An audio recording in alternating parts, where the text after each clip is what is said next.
Now, if you can take away anything from my presentation, and I hope it will be this website called studyinSweden.se, because that's where you'll find all of the information I'm presenting to you right now. So that's where you'll find the country-specific requirements, the different universities that you can apply to, and the different courses that they offer. Okay. So some of the most popular programs to study in Sweden are biotechnology, business design, engineering, international relations, IT, life sciences, human rights, and sustainability. So if you're big on these areas and you want to pursue deeper knowledge of that, then I definitely encourage you to look into some of Sweden's programs for that. So the 39 universities again are spread all across the country. Some of them you can see in the major cities like Stockholm and Gothenburg, but some of them are also in like smaller university towns. So it's really depending on your chosen course, where you'll land into Sweden. So yeah, we'll move on to the application process. So the application process is streamlined, and there's only one website that you have to submit to, and that's universityadmissions.se. So at universityadmissions.se, you just have to submit a one-time application, and it also has a one-time fee. And through that one application, you can submit up to 4 master's programs of your choice, and also up to 8 bachelor's programs of your choice. Now, these are the key dates you'll have to remember. Mid-January is the application deadline for everything. And then by April, you'll receive your admission results. And the autumn term or autumn semester starts in late August. Okay. So, of course, I think you'll also be curious about the English language requirements. So, universities do require a standardized English language test, and these are the general guidelines of what you'll need to get. But I also encourage you to look into the university-specific and program-specific requirements that they need for you in terms of the English requirement tests. So, this is just a broad guideline, but look into the specifics when you're trying to figure out the course that you want to get. Now we'll move on to the topic of tuition fees.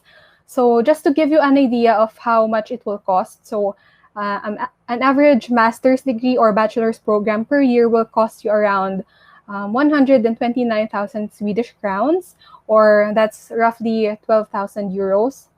And there are no tuition fees if you're a citizen of the European Union or the European Economic Area, or if you're a Nordic citizen or a Swiss citizen. So by the way, Sweden is different from Switzerland, and I hope that you would have understood that by now.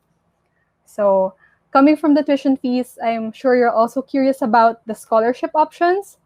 So right now, what I can present to you is 2 general options again for scholarships. So the first one is the Swedish Institute Study Scholarships. And the Swedish Institute is an agency owned by the Swedish government, and they do release scholarships every year. So their scholarships are targeted towards master students from specific countries. So developing countries like the Philippines. So we're included in that. And their scholarships cover everything from tuition fees, living expenses, and also a travel grant. But in order to apply, you must have some work and leadership experience related to the master's program that you want. And also, this type of scholarship is quite competitive because you're sharing the space with your other regional students as well. So you have to just keep an eye out for the SI scholarships, and the application process starts in early February, and we typically announce like a call for applications in late December or in early January. So I also urge you to be on the lookout at the end of the year for any scholarship announcements from the Swedish Institute. Okay, so we'll move on to, yeah, okay. There are also some university scholarships. So again, you can look at the program that you want and check the university, check with the university if they do offer some sort of stipend or scholarship for your chosen degree. Let's say that you decided to go ahead and study in Sweden, and I'll be sharing with you just a few values of Swedish society and culture that you can look forward to if ever you do study and live there in the future. Let's go through the educational system, how they study and how classrooms work over there. So in Sweden, they're very fond of having a linear structure of things. So they're not super keen on hierarchies. So if you're in a Swedish classroom, then it's not uncommon to call your professor by their first name, because that gives a sense of openness and equality in the classroom, where you're free to bounce off ideas and make some debates with each other without feeling intimidated or threatened. And it just makes the room for intellectual discourse to grow.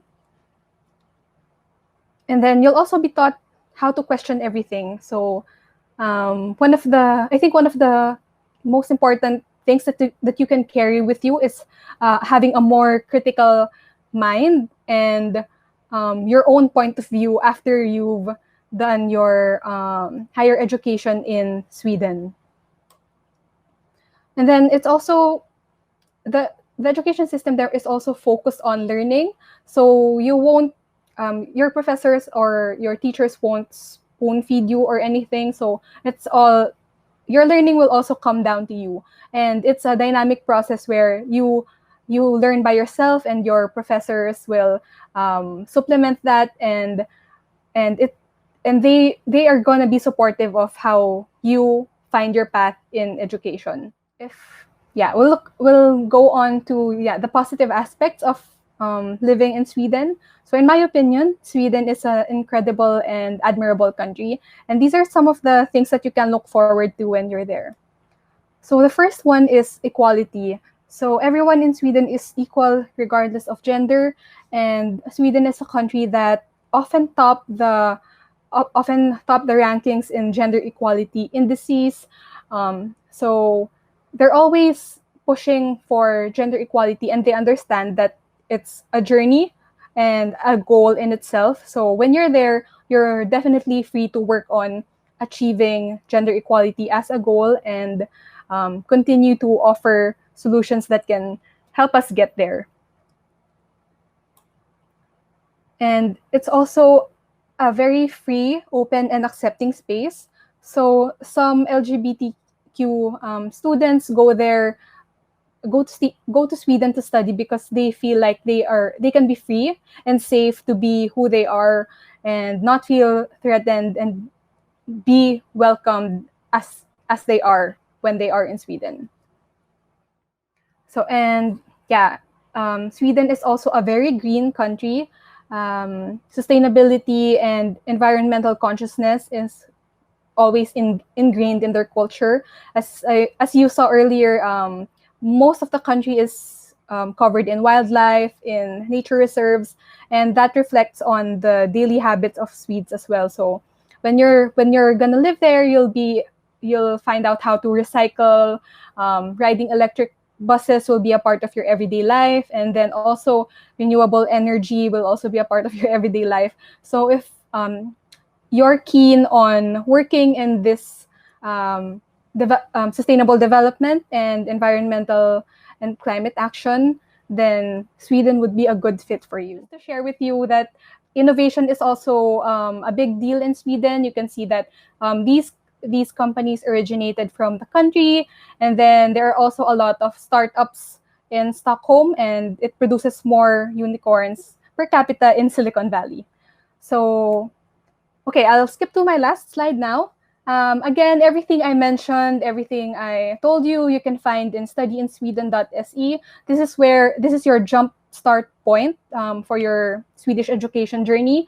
And when you go to our social media sites, you'll also be able to find testimonials from Filipino students who are currently studying there, and you'll find helpful videos that can, give you an idea of what to do and what to look for when you're studying in Sweden.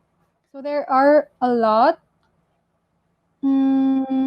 So there's one from Daryl. He said, "Are there students who got accepted in Swedish Institute scholarships without having any leadership experience?" No, because that's a key requirement. Work and leadership experience, especially if you're from a developing country. Is there a master's program open for language or cultural studies? Yes, there are many humanities programs available in many different student universities. Receive notifications and scholarship announcements. Again, visit studyinsweden.se, and you can also follow our embassy Facebook page. So you can find us at Embassy of Sweden in Manila on Facebook, because we also share announcements there. How many applicants are granted? So, for example, the SI scholarship for developing professionals, that they grant 30 scholarships throughout the region.